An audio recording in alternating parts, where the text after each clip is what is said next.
Bismillahirrahmanirrahim. Assalamualaikum warahmatullahi wabarakatuh.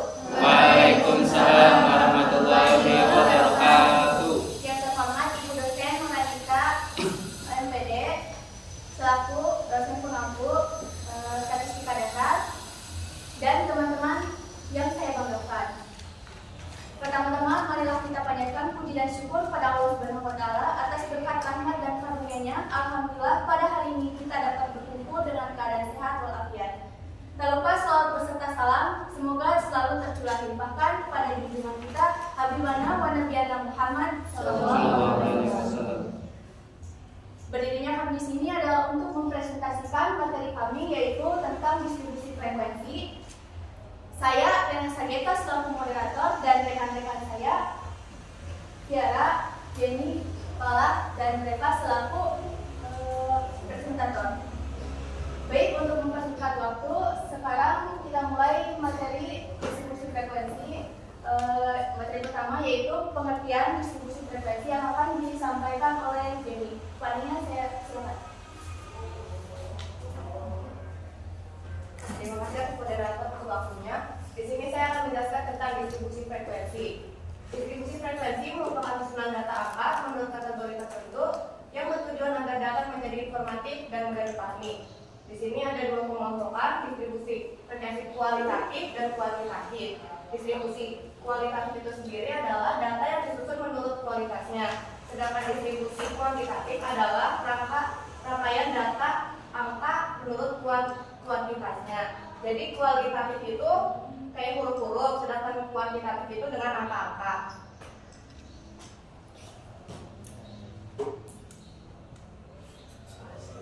Ini contoh dari kualitatif, dan di sini tuh dia kayak pakai huruf-huruf gitu, kayak jenis-jenis perusahaan, jenis-jenis pekerjaan, jenis kelamin gitu-gitu. Terus ini data kuantitatif kayak berupa data-data kayak hasil nilai ujian, hasil tinggi badan gitu-gitu. Terus di sini ada tabel distribusi frekuensi. Tabel distribusi frekuensi itu adalah penyajian data statistik yang berbentuk kolom dan lajur yang di dalamnya dimuat angka yang dapat menggambarkan pembagian frekuensi dari variabel yang sedang menjadi objek riset. Jadi tabelnya itu ada kolom-kolom kayak di sini tuh sebelahnya tentang apa yang kita cari dan ini hasilnya. Selanjutnya akan diserahkan ke moderator. Baik, terima kasih untuk Jenny atas materinya. Sekarang lanjut materi tentang istilah-istilah dalam tabel distribusi frekuensi yang akan disampaikan oleh saya sendiri.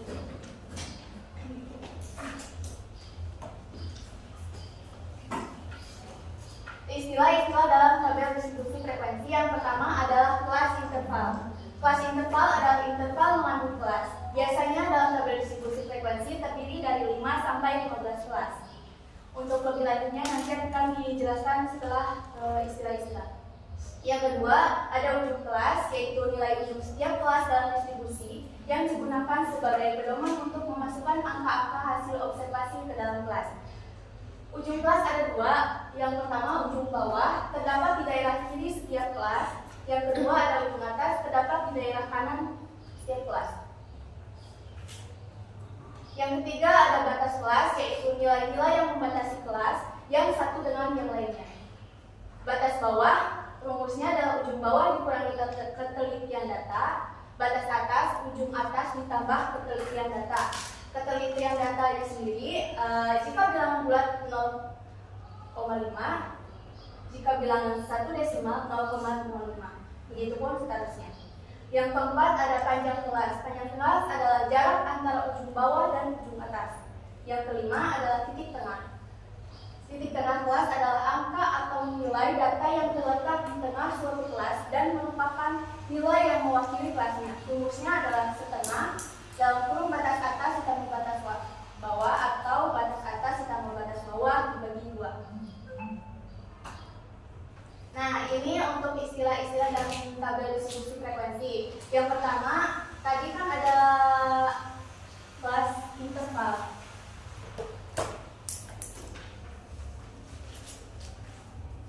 Jadi kelas interval biasanya terdiri dari 5 sampai 15 kelas. Nah, yang ini 1, 1, 2, 3, 4, 5, 6. Jadi kelas intervalnya teh ada 6.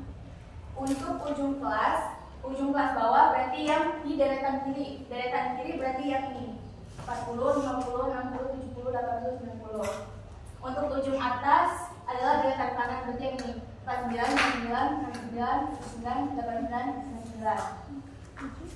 Nah, untuk batas kelas, batas bawah adalah ujung bawah, berarti yang ini kan ujung bawah dikurangi 0,5. Nah, misalnya 4, ini kan ujung bawahnya 40. 40 dikurangi 0,5. Jadi batas bawahnya teh 40 kurangi 0,5 sama dengan 39,5.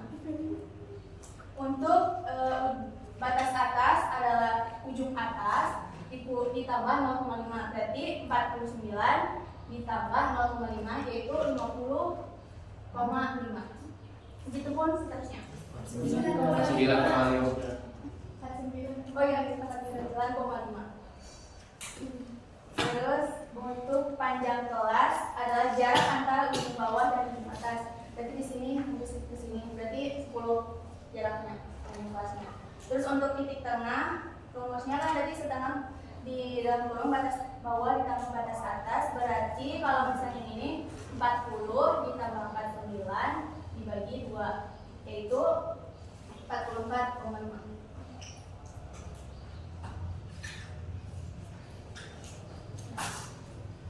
Selanjutnya materi menyusun tabel distribusi frekuensi yang dijelaskan oleh Jimmy.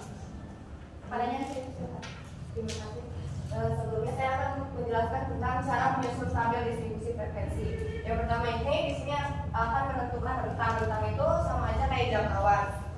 Jangkauan itu perbedaan nilai tinggi dan terendahnya. Rumusnya itu kayak nilai maksimum dikurang nilai minimum. Yang kedua ada menentukan banyaknya kelas. Menentukan banyak kelas digunakan paling sedikit 5 kelas dan paling banyaknya 15 kelas. Banyak kelas itu rumusnya 1 ditambah 3,3 log n. N itu jumlah datanya, jumlah seluruh data.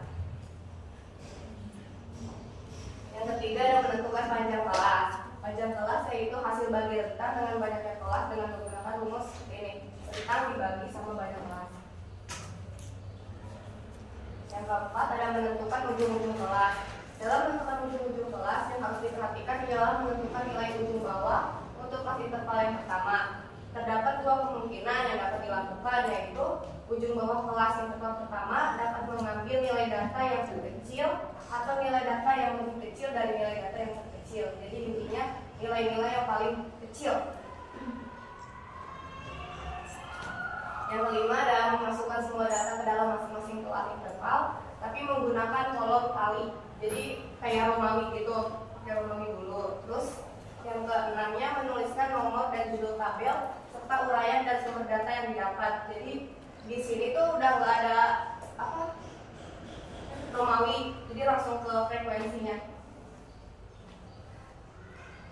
Ini contohnya, contoh menyusun tabel distribusi frekuensi. Jadi kan ada data-data nih, misalkan kan data berikut merupakan data nilai ujian matematika untuk 30 orang. Kan ini datanya segini. Terus yang pertama tuh kita harus menentukan rentangnya atau jangkauannya. Rentang kan nilai maksimum dikurang minimum. Di sini kan yang paling besarnya 98, yang paling kecilnya 40. Jadi 98 dikurang 40. Nah, di sini yang kedua menentukan banyak kelas interval. Rumusnya itu 1 ditambah 3,3 log n. N itu kan tadi jumlah data ini, jumlah seluruh datanya. Kan jumlah seluruh datanya ada 30 orang. Jadi di sini tuh 1 ditambah 3,3 log n. Nah, log 30. Nah, nilai log n 30 log 30 itu 1,477. Jadi ini dikali terus hasilnya segini, ditambah sama ini jadi segini. Karena dalam tabel distribusi frekuensi itu data harus bulat, jadinya ini nggak pakai koma, jadi dinaikin dari 6. Terus yang ketiga menentukan panjang kelas. Panjang kelas itu rentang dan banyaknya kelas. Tadi kan jangkauannya 58. Terus banyak kelasnya tadi dapatnya 6 dibagi hasilnya segini.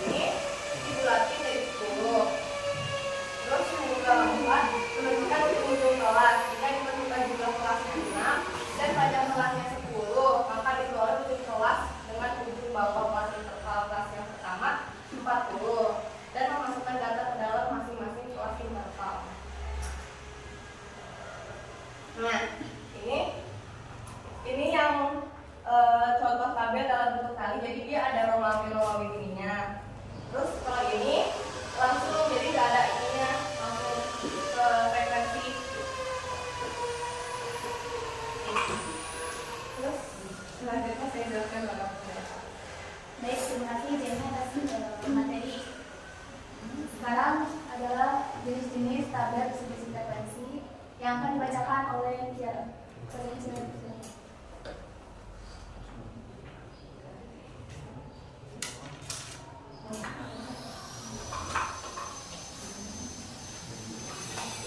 Terima kasih kepada moderator yang telah memberikan kesempatan saya menjelaskan jenis-jenis tabel distribusi frekuensi. Jadi jenis-jenis tabel distribusi frekuensi ini ada 3. Yang pertama ada distribusi frekuensi kumulatif. Distribusi frekuensi kumulatif itu dibagi menjadi 2. Distribusi frekuensi kumulatif kurang dari, distribusi frekuensi kumulatif lebih dari. Untuk yang kedua distribusi frekuensi relatif. Yang ketiganya distribusi frekuensi relatif kumulatif. Nah, untuk yang pertama ini distribusi frekuensi kumulatif. Distribusi frekuensi kumulatif adalah sebuah tabel yang diperoleh dari tabel distribusi frekuensi dengan frekuensinya dijumlahkan selangkah demi selangkah. Jadi ini contoh tabel distribusi frekuensi kumulatif dari contoh data dari tabel distribusi frekuensi yang tadi ya.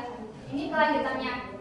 Jadi untuk mencari frekuensi kumulatifnya itu caranya dijumlahkan selangkah demi selangkah frekuensinya. Di sini 4. Jadi frekuensi kumulatifnya 4. 4 tambah 6 jadi 10. 4 tambah 6 tambah 10 20. 4 tambah 6 tambah 10 tambah 4 24. 4 tambah 6 tambah 10 tambah 4 tambah 4 28. 4 tambah 6 tambah 10 tambah 4 tambah 4 tambah 2 30. Jadi ini hasil distribusi frekuensi kumulatifnya berdasarkan dari definisi distribusi frekuensi kumulatif, yaitu dengan dijumlahkan selangkah demi selangkah frekuensinya. Untuk contoh tabel distribusi frekuensi kumulatif kurang dari, kita masukin juga nilai data frekuensi. Untuk mencari frekuensi kumulatif kurang dari itu kita sama menjumlahkan frekuensinya. Tapi untuk barisan yang pertama ini karena kumulatif kurang dari, jadi kurang dari 40 itu 0 untuk barisan yang pertamanya.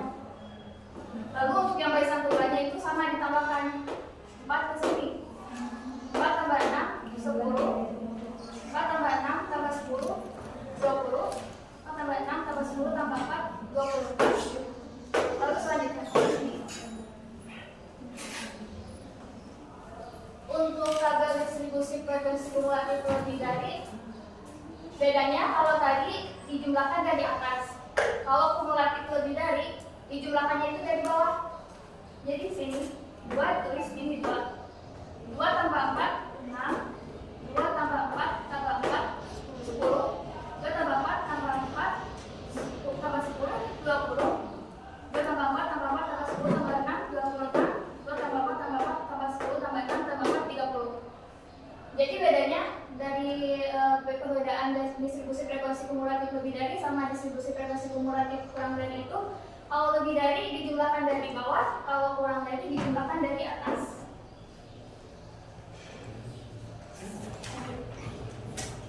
Yang kedua ada distribusi frekuensi relatif.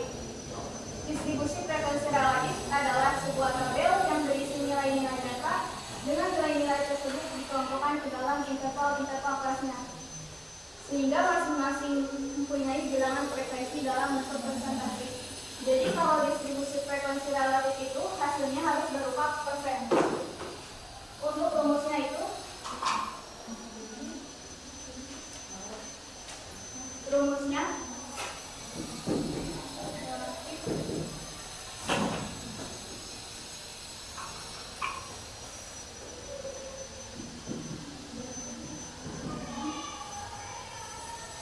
frekuensi dibagi jumlah data. Ini kan frekuensinya 4 ya. 4 jumlah data yang tadi 30, ini itu dikali 100. Dikali 100.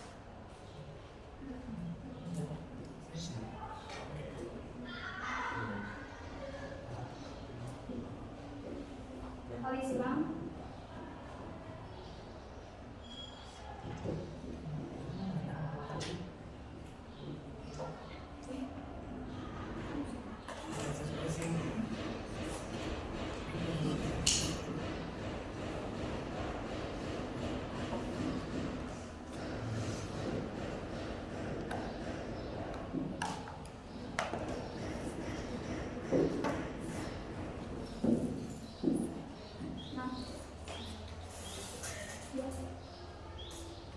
Jadi rumusnya itu frekuensi relatif sama dengan frekuensi dibagi jumlah data dikali 100%. Hasilnya 13,33% yang kelas 40-49. Sama yang ini juga, berarti 6 dibagi 30 dikali 100%. Hasilnya 20%. 10 dibagi 30 dikali 100%, 33,33%. 4 dibagi 30 dikali 100%, 13,33%. Terus selanjutnya.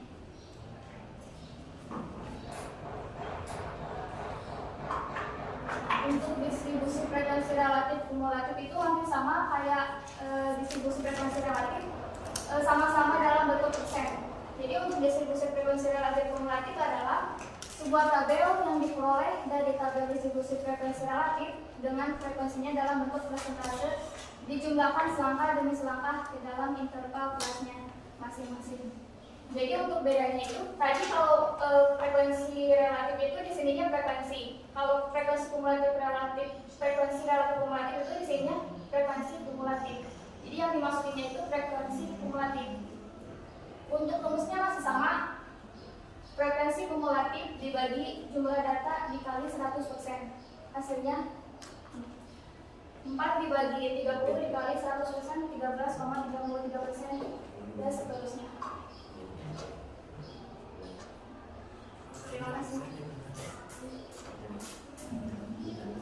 Terima kasih materinya. Ya, sekarang adalah materi sebelah yang akan disampaikan oleh kepala. Kepalanya siap, silakan.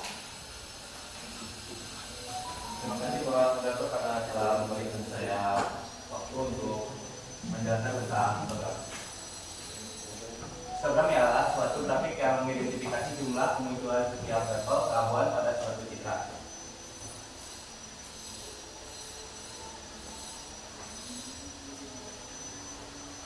Ada beberapa indikasi yang bisa diambil dari histogram satu citra. Yang pertama yaitu pada satu citra yang gelap, level keabuan pada histogram mengelompok pada bagian sebelah bawah. Lalu yang kedua, pada suatu citra terang dan seragam, level keabuan pada histogram. Selanjutnya ada cara menggambar histogram. Misalkan diketahui sebuah grayscale dengan ukuran 10 x 10 pixel mempunyai kedalaman 3 bit sebagai berikut. Ini. Lalu langkah yang pertama, buatlah tabel frekuensi dari kemunculan setiap warna. Misalkan warna 0 yang muncul pada tabel berikut ada 15. Yang angka 1 ada 11, warna 2 ada 6, warna 3 ada 21, warna 4 13, dan warna 5 20, warna 6 dan warna 7 jumlahnya ada 7. Lalu yang angka kedua, gambarlah histogramnya dalam koordinat kartesian pada sumbu X dan Y. Kelihatan nggak? Kalau perlu digambar di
Ini kelihatan? Tadi katanya yang ini ya.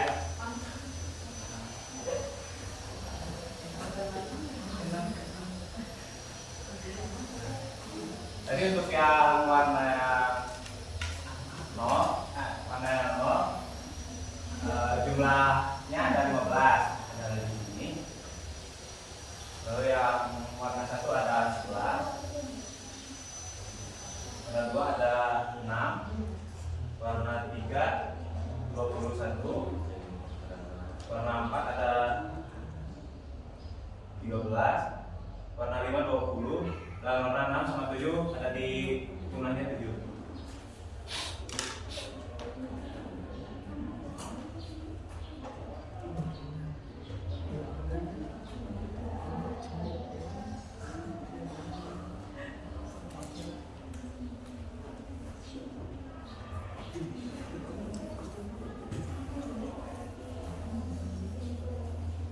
Selanjutnya ada normalisasi histogram. Dilakukan agar tampilan histogram pada layar tidak melebihi batas layar karena jumlah piksel pada citra sangat besar hingga ribuan piksel. Contohnya tadi yang jumlahnya sampai 21. Misalkan di gambar di buku kan tidak akan cukup, makanya dibatasi. Contohnya citra sebelumnya setelah digambarkan histogramnya terlihat berupa melebar sehingga baru dinormalisasi supaya tidak melebihi batas layar. Caranya yaitu yang pertama, tentukan jumlah seluruh piksel atau N dari citra sebelumnya. N yaitu 10 kali 10 sama dengan 100 piksel. Lalu yang kedua, buatlah tabel frekuensinya seperti di bawah sini. Nilai Y dibagi oleh N. Yang ini.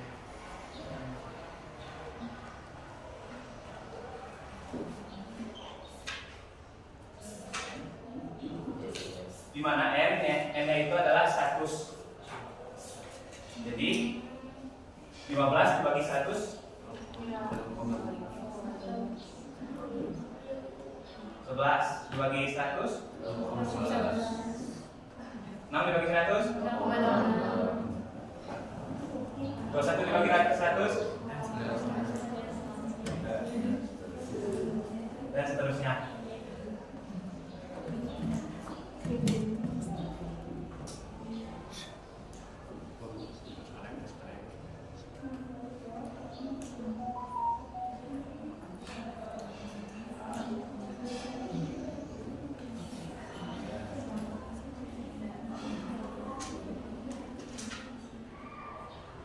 Maka jadinya seperti ini. Tujuannya biar di buku, misalkan di gambar di buku tidak memakan banyak tempat.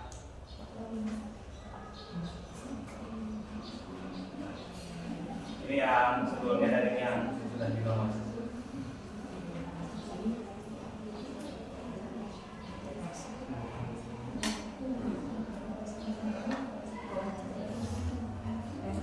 Jadi foto.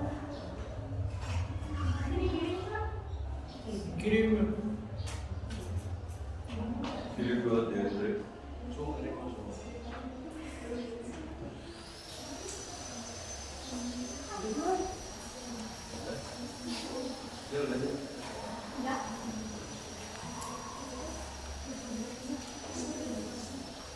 saya kembalikan kepada Mbak. Baik, terima kasih para peserta. Sekarang adalah materi uji normalitas yang akan dijelaskan oleh Pak. Padanya saya persilakan.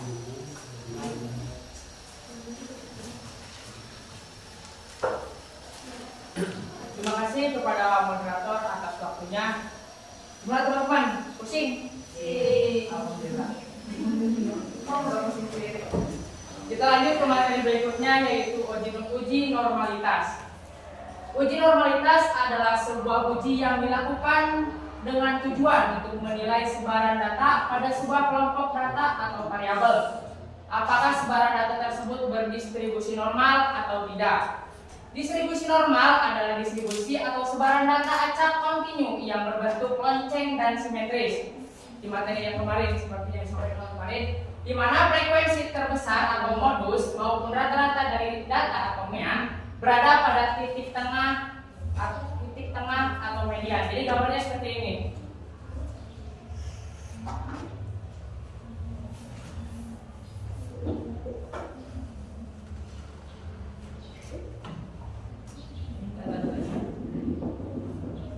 Ini titik tengah membentuk lonceng sempurna. Nah, kurang lebih seperti itu.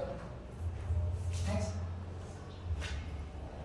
Uji normalitas memiliki banyak metode. Di antaranya ada Shapiro-Wilk, sangat baik untuk sampel kecil. Yang kedua ada Kolmogorov-Smirnov, KS, baik untuk sampel besar tetapi kurang sensitif di tengah distribusi. Yang ketiga ada Anderson-Darling, lebih fokus pada ekor distribusi. Yang keempat ada Jar-Weber, berdasarkan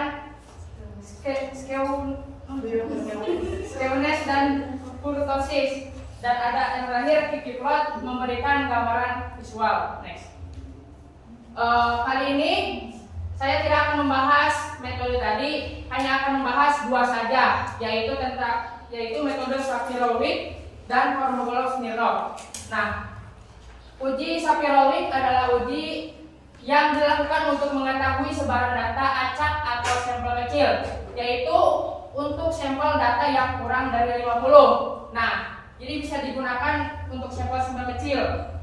Dan kalau ingin lebih dari 50, bisa menggunakan uji Kolmogorov-Smirnov. Rumus dari Shapiro-Wilk adalah W sama dengan B kuadrat, yang ini, dibagi SS, di mana B sama dengan sigma I sama dengan 1 sampai dengan M, W dengan M, perkalian dari AI dengan selisih dari X, N ditambah 1 dikurangi I sampai XI dengan XI. Dan untuk rumus SS di mana sigma I sama dengan 1 sampai dengan N, selisih dari XI dikurangi rata-rata dipangkatkan 2. Nah, ulangi lagi. Nah,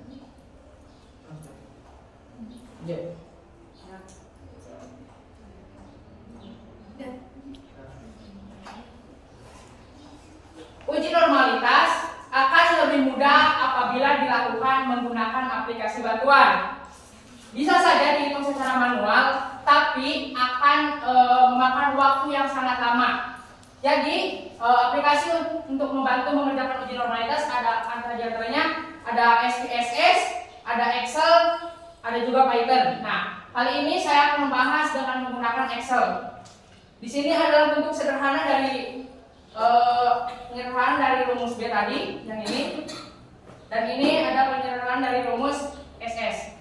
Next. Yang kedua ada uji menentukan signifikasi uji. Jika nilai W hitung lebih besar dari W tabel, maka HO diterima. Artinya data berasal dari populasi yang berdistribusi normal. Dan apabila W hitung lebih kecil daripada W tabel, maka HO ditolak.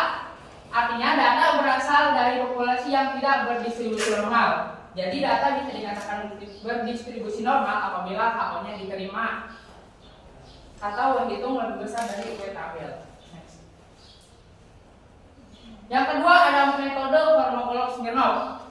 Uji Kolmogorov-Smirnov digunakan untuk data besar yang belum diolah dalam tabel distribusi frekuensi. Data ditransformasikan dalam nilai Z untuk dapat menghitung luas kurva normal sebagai probabilitas kumulatif normal. Atau bisa dijelaskan seperti ini.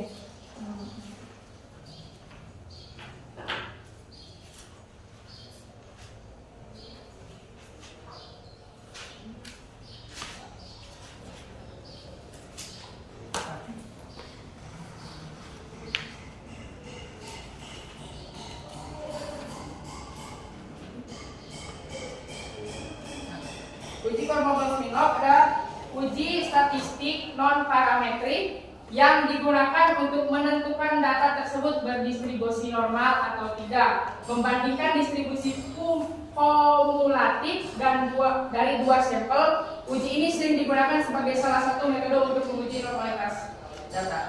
Next.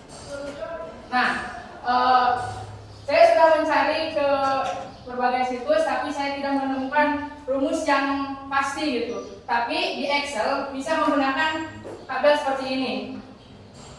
Nah, ini untuk mencari kolom-kolom skenernya. Bisa dilihat. Next. Menentukan signifikasi. Jika nilai mutlak FT dikurangi FS terbesar lebih kecil dari nilai tabel, maka HO diterima dan HA ditolak. Dan jika nilai mutlak FT dikurangi FS terbesar lebih besar dari nilai tabel, maka HO ditolak dan HA diterima. Jadi ini kebalikan dari Sapir-Whorf.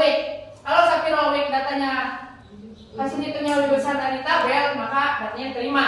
Kalau Kolmogorov-Smirnov kebalikannya. Kalau nilai hitungnya lebih kecil, berarti datanya diterima atau berdistribusi normal. Kita lanjut langsung saja ke soal-soalnya. Aja ke sana, Pak.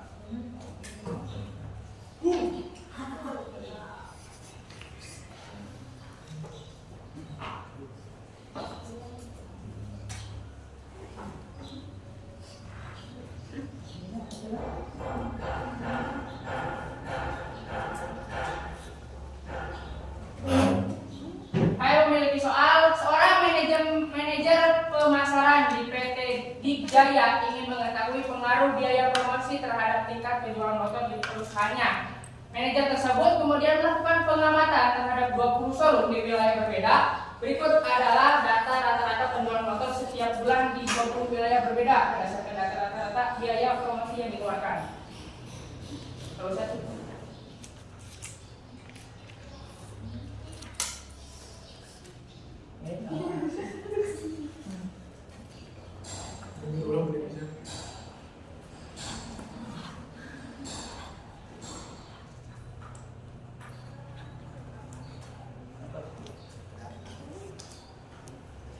Nah, ini adalah datanya.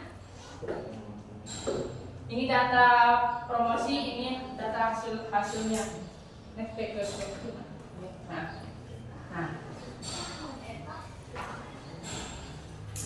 kita akan mengerjakan bersama-sama ya.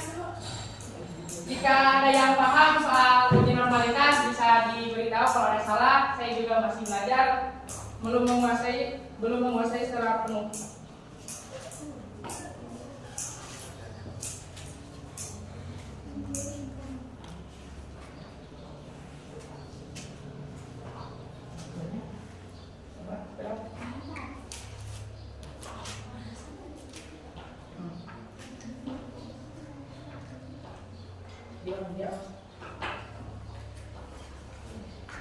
Sambil duduknya.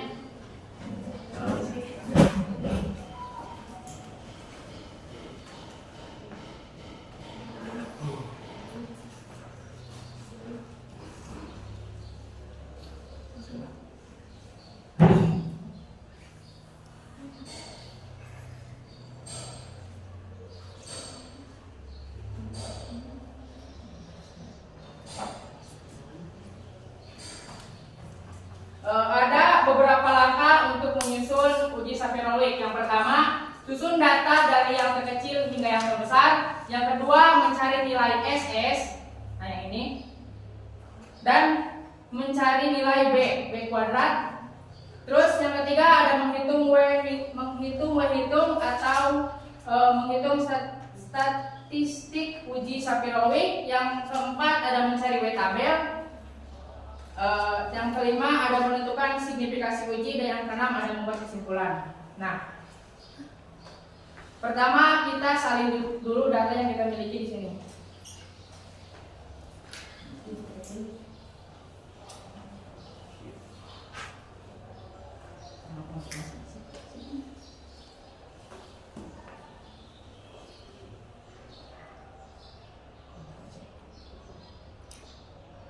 Kita masukkan di sini di kolom X.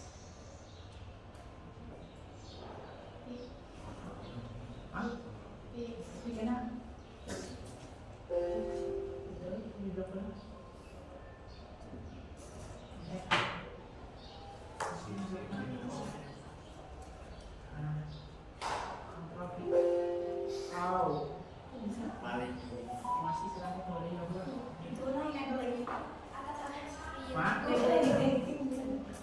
Oh. Ini. Nah, ready mak enggak san. Nah. Masih. Bisa nah. Karena data ini belum terurut, kita menggunakan urut dari yang terkecil ke yang terbesar dengan cara kalau di Excel klik kanan ini sort terus sort smell selected apa bacanya langsung sort.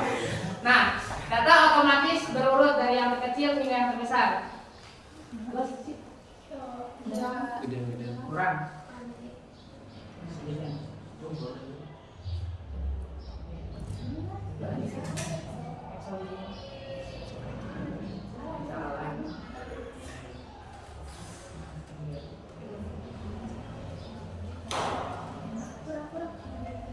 Nah, karena data sudah kita masukkan dan kita sudah urutkan dari yang terkecil ke yang terbesar, lalu kita jumlahkan total data ini dengan rumus di Excel yaitu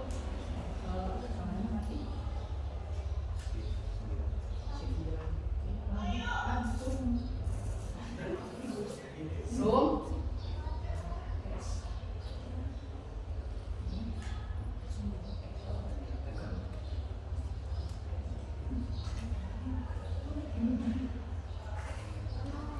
lalu enter.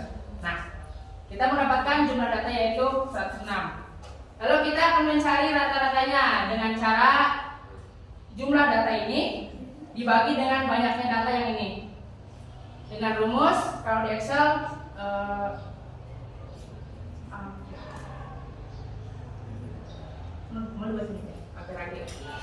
average. Nah, yang ini terus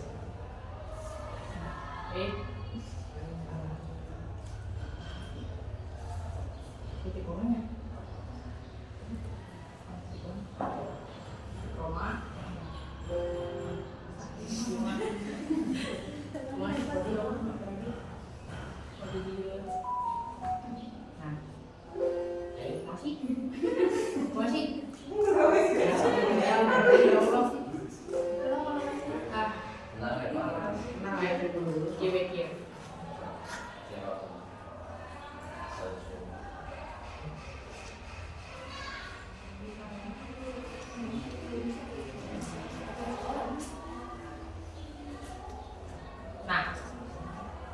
hasilnya itu kita menemukan rata-ratanya yaitu 5,3. Lanjut.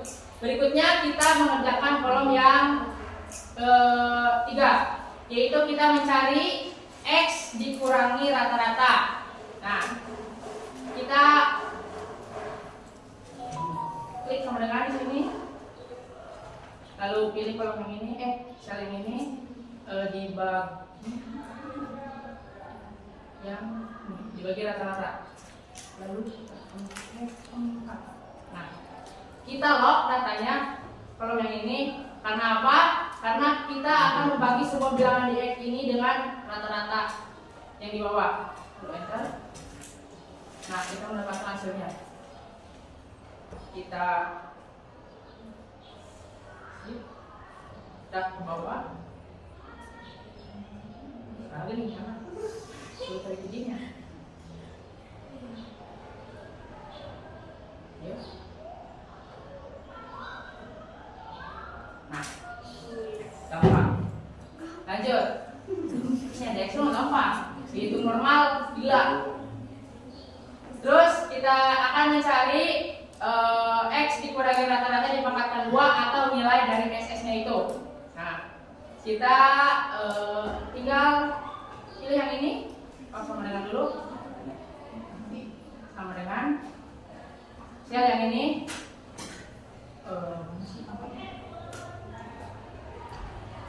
Pangkat 2. Nah, lalu kita blok ke bawah. Selesai.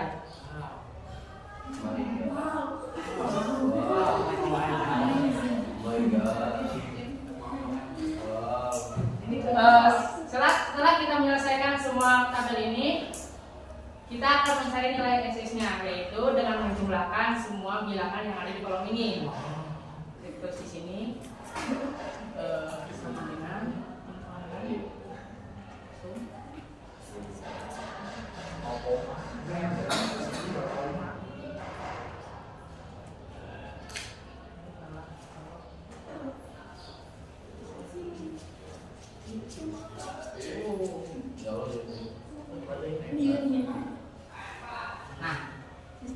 terdapat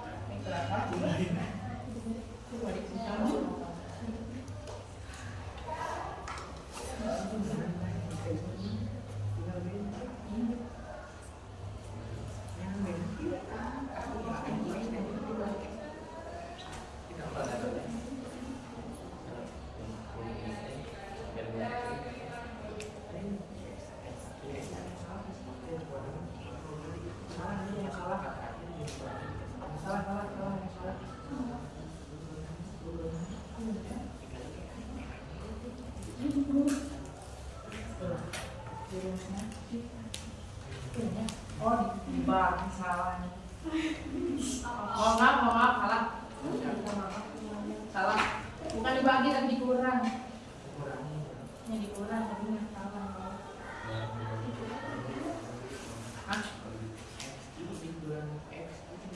Salah ya Allah. Maaf. Ternyata salah hitung. Dikurang bukan dibagi. Yang ini dikurangi.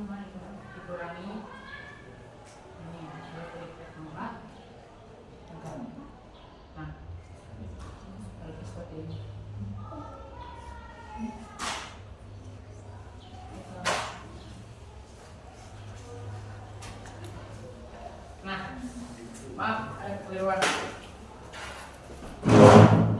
Kita temukan hasil SS-nya yaitu 76,2.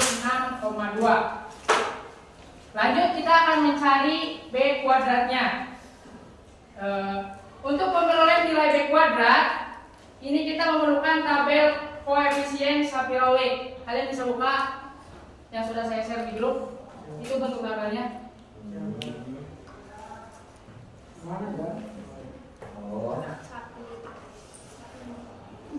Nah yang ini.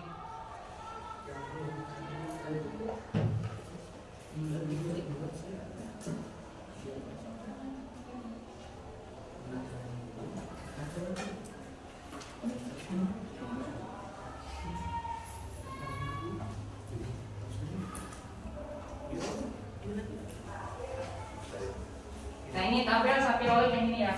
Nah ini. Tuh. Karena tabel Shapiro-Wilk hanya memiliki sampai 50 sampel. Makanya disarankan untuk data yang di bawah 50. Rumus B adalah sigma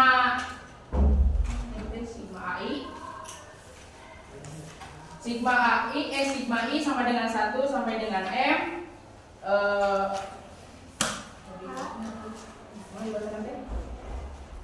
sigma I sama di mana dikalikan AI dengan selisih X N plus 1 dikurangi I.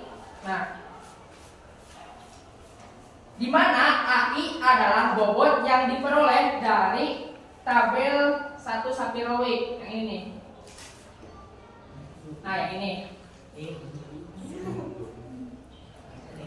Nah, tabel 1 yang ini.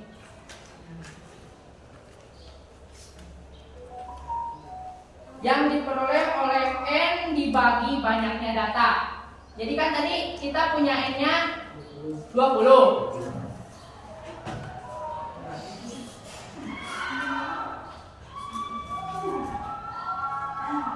Punya N 20.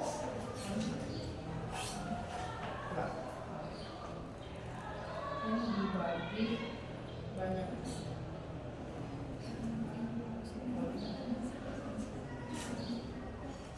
Oh, salah. Jadi rumusnya itu N dibagi 2. Nah, itu.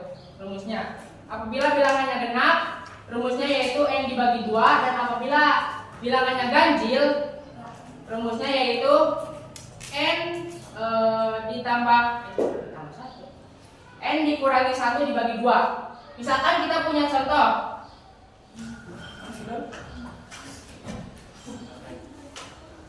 Gimana ya? N-nya itu 20. Nah, kita akan mencari koefisiennya yaitu N dibagi 2 sama dengan 20 dibagi 2 sama dengan 10. Nah, kalau yang negatif rumusnya seperti ini. Kalau misalkan kita N-nya di 21, N dikurangi 1 dibagi 2. Nah, itu 21 dikurangi 1 dibagi 2 hasilnya 10.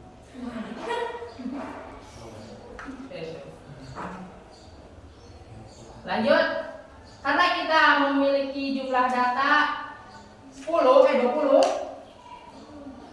kita cari kolom yang 20. Nah, ini. Dan bobot AI-nya ada 10. Sesuai dengan rumus tadi. Nah, A 10. Kita blok yang ini.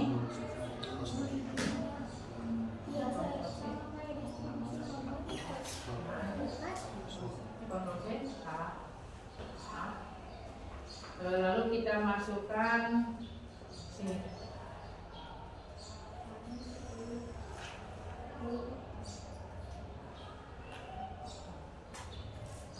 Oh, tadi lupa, maaf. Ini jumlahnya 10 ya.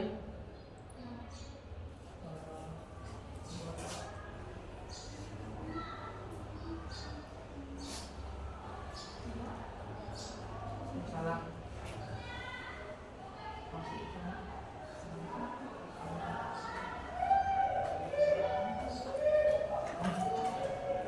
Sama. Dulu mau di ya.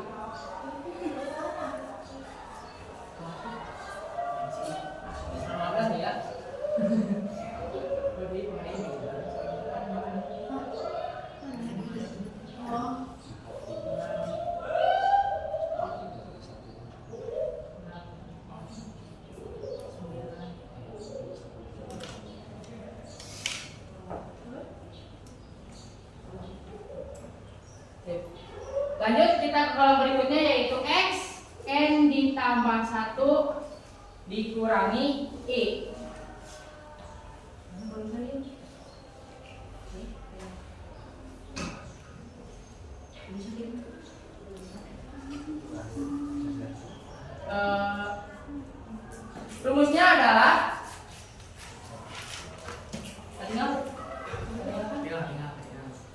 Rumusnya adalah X. Kita memiliki N berapa tadi? 20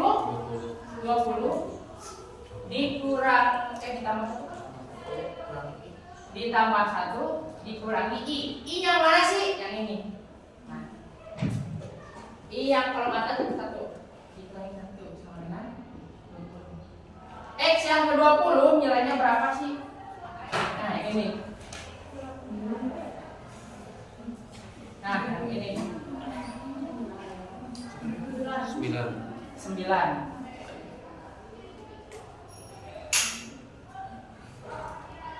Atau secara singkatnya, kolom ini adalah kolom yang berisi urutan data dari yang terbesar hingga yang terkecil. Mudahnya seperti itu. Kita blok di sini. Nah, baiknya.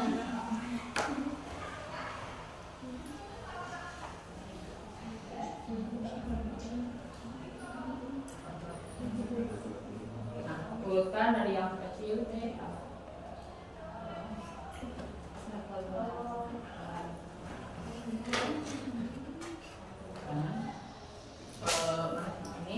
urutan dari yang terbesar yang kecil.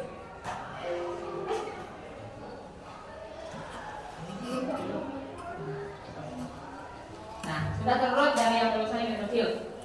Karena AI-nya hanya 10, I-nya hanya 10, dari sini ke bawah kita hapus.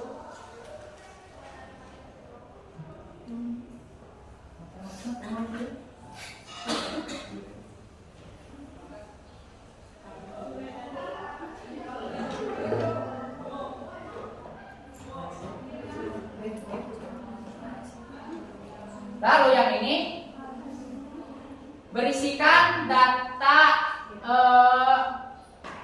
I yang sejajar di sini, atau urutan dari data yang terkecil hingga yang terbesar. Kita bilang di sini aja.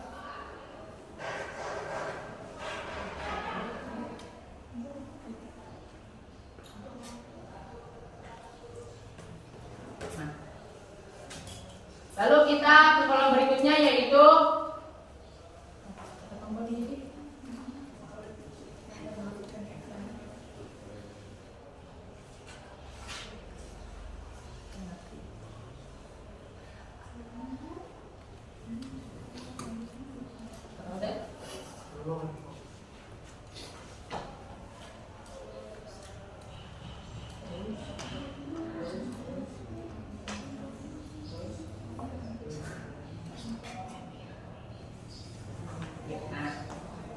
terus kolom yang ini berisi X, N ditambah 1 dikurangi I. Kolom yang ini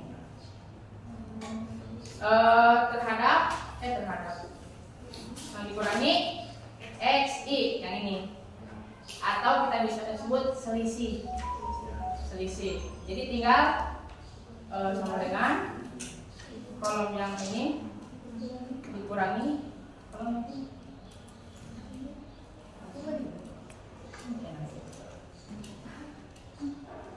Blok. Lalu kita akan mencari B-nya, yaitu AI dikali ya, dikali XN ditambah 1 dikurangi I dikurangi I. Atau kita kalikan kolom yang ini, nah yang ini sama yang AI dengan rumus seperti ini.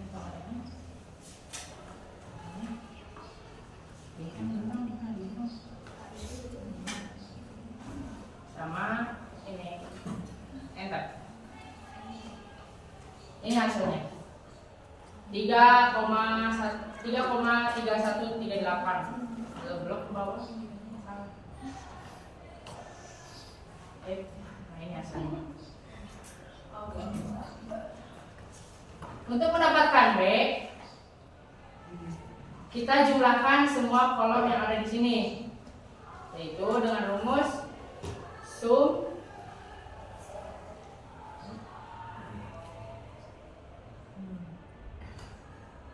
blok data yang ini, lalu kita menemukan nilai B-nya adalah 8,4601. Lalu kita pangkatkan yang ini di sini, yaitu dengan cara sama dengan kolom ini dipangkatkan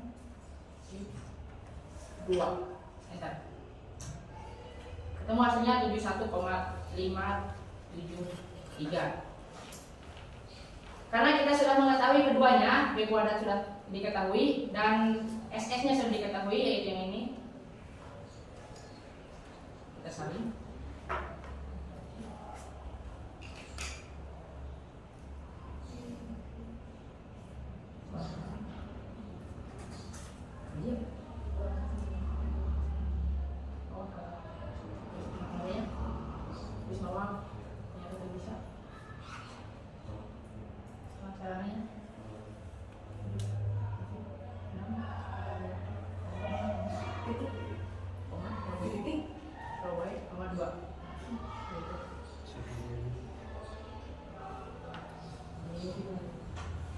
Nah, kita sudah menemukan nilai B kuadratnya dan nilai SS-nya. Karena rumus dari Sapirolik adalah B kuadrat dibagi SS, kita bagi kedua bilang ini. Nah, ini sama ini. Rumus sama dengan dibagi. Kita mendapatkan hasilnya 0,939. Kita lihat di W tabel itu yang mana sih? Yang ini, yang tadi. Tapi di tabel yang kedua di p-value.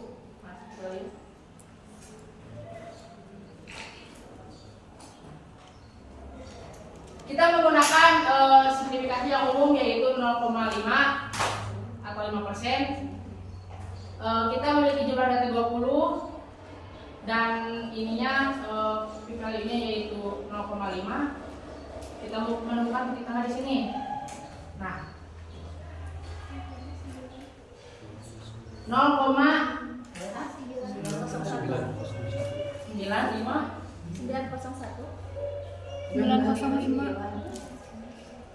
So ditinggal. 0,9. Oh ya, sudah nomor 5. 59. 20 nih. Oh, kembali salah 957. Iya. Nah, ini 20. Tenan lah kali. Ulah dihijikan yang baru. 0,5 kan? Itu ekstra. Ini yang ininya 0,957, benar tak? Masih kecil. Sudah 05 kan? 959. Oh, 19 kan benar tadi berarti. Nah, iya benar. 9. Benar nih ya? Udah 5. Oke, sip. Mantap. Thank you. Salah. Iya. Nah, kita masukkan di sini. Ini kan 20 ini. Iya. Tadi kita sudah mengetahui cara Ini 0,05. signifikasinya, yaitu apabila hitungnya yang ini lebih kecil. Kan itu salah. Benar enggak?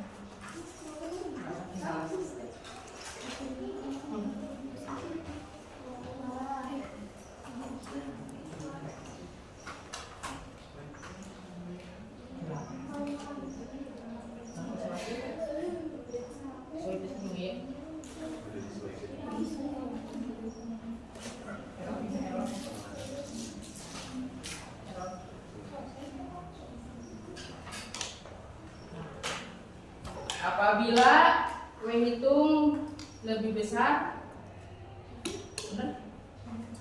Lebih kecil. Lebih kecil. Lebih kecil. Benar?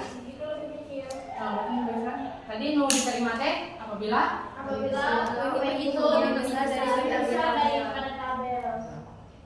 Berarti ditolak. Sampai iya. Mari kita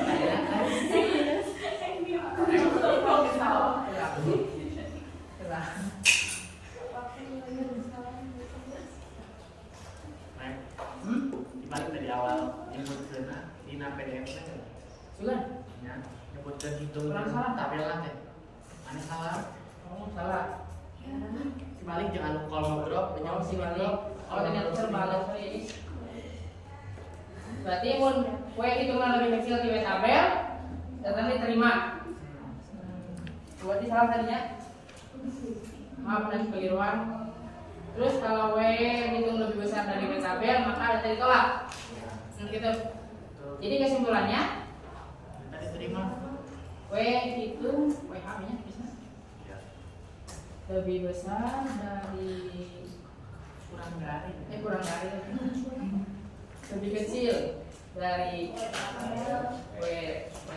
tabel, maka data disebut berdistribusi normal. Normal. Ini cuma tadi. Fungsinya. Kan paling penting dibandingin dengan tabel. Nah, Kalau data kita bisa lebih informasi. sekian. Maka kita sudah mengetahui data ini berdistribusi normal menurut Sapirowicz. Satu lagi, agak lamanya. Tugasnya. Sok apa sih yang semuanya? Permohonan sebenarnya tadi ya, teman-teman. Ya sok ya dulu. Nah, langsung aja dibahasnya. Ya siap. Bila. Tanya gue. Kamu sendiri aja. Ya pokoknya mah intinya mah yang permohonan sebenarnya juga datanya diterima. Soalnya sama. Ya siap. Datanya diterima.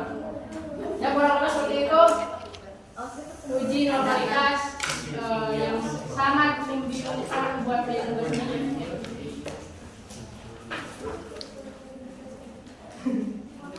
Terima kasih atas perhatiannya. Saya kembalikan lagi ke moderator. Baik, terima kasih materinya tentang uji normalitas dari Reva yang kita dulu ya. Terus sebelum saya tutup, saya akan membacakan kesimpulan.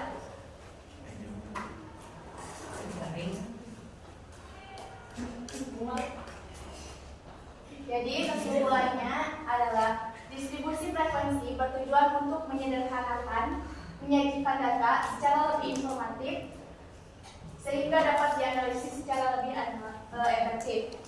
Sementara histogram digunakan untuk menyajikan dan memvisualisasikan distribusi data, dan uji normalitas digunakan untuk memeriksa apakah data mengikuti distribusi normal atau bukan. Yang penting untuk analisis statistik yang lebih lanjut. Baik, sekian presentasi dari kelompok kami. Kurang lebihnya mohon maaf. Ditutup wabillahi taufiq wal hidayah. Wassalamualaikum warahmatullahi wabarakatuh.